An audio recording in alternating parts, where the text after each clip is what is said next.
Saudara, sejarah berdirinya Nahdlatul Ulama lahir dari perlawanan pesantren terhadap kolonialisme dengan membentuk Nahdlatul Wathon atau kebangkitan tanah air pada 1916. Cikal bakal itu kemudian terus berkembang, termasuk adanya perjuangan pesantren kala itu menolak pembatasan mazhab dan akhirnya membentuk Komite Hijaz yang diketuai oleh Kiai Haji Wahab Hasbullah.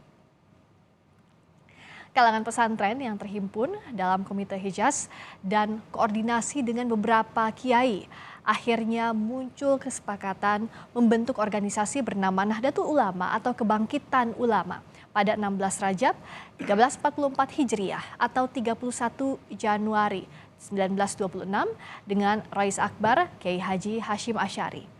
Tujuannya menegakkan paham Ahlus Sunnah wal Jamaah dan akhirnya Kiai Haji Hashim Asy'ari saat itu merumuskan Kitab Qonun Asasi atau Prinsip Dasar dan Kitab I'tiqad Ahlus Sunnah wal Jamaah yang menjadi dasar warga NU dalam berpikir dan bertindak dalam bidang sosial, keagamaan, dan politik.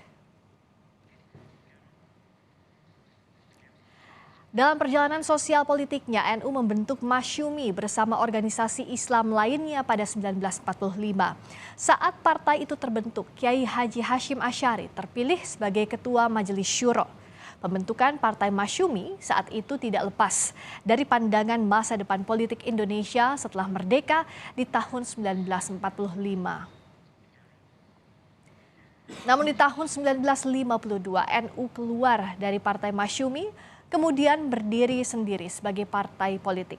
NU kemudian ikut pada pemilihan umum 1955 dan saat itu meraih 18,4% suara. Perjalanan sosial politik NU selanjutnya dapat dilihat pada tahun 1984, di mana NU memutuskan kembali ke Khitah 1926 atau pendirian NU dan secara organisasi melepaskan diri dari kepentingan politik.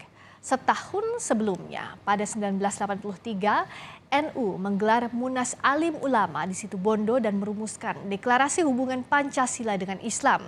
Di tahun 1984, sikap NU lepas dari politik yang saat itu identik dengan Partai P3 setelah sebelumnya Soeharto menyatukan Partai Islam dalam P3 pada tahun 1973. Momen penting dalam sejarah NU lainnya ada di tahun 2018. Saat itu di kantor PP Muhammadiyah, kawasan Menteng, Jakarta Pusat, Ketua Umum PBNU saat itu Kiai Haji Said Aqil Siroj dan Ketua PP Muhammadiyah saat itu Haidar Nasyir bersepakat menolak paham khilafah dan mengampanyekan toleransi di tahun politik.